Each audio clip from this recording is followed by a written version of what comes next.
എടാ ഈ ഞരമ്പ് രോഗം വെച്ച് ഞാൻ സംസാരിച്ചാൽ ശരിയാവില്ല കേട്ടോ. ഒരു കുഴപ്പമില്ല, അതൊക്കെ വേണം.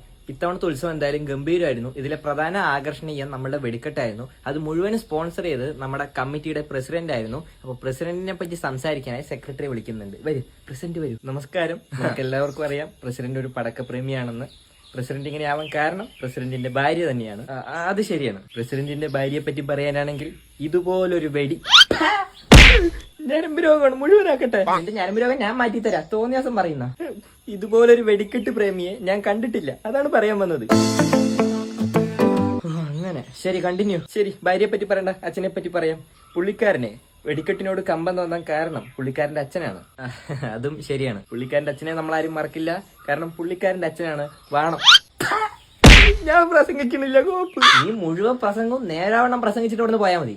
ഞാൻ പറയാൻ വന്നത് എന്താണെന്നറിയോ? പുള്ളിക്കാരന്റെ അച്ഛനാണ് വാണം കത്തിച്ചിവിടെ, റോക്കറ്റ് കത്തിച്ചിവിടെ ഈ നാട്ടിലെ ചെറിയ പിള്ളേരെ പോലും പഠിപ്പിച്ചത്. Okay continue.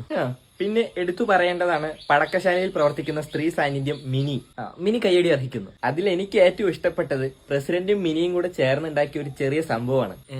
അതെന്താ? ഒന്നുമില്ല, ഒരു ചെറിയ ഗർഭം കളിക്കുന്ന ഞാൻ പറയാൻ വന്നു. ഞാൻ പോണ്.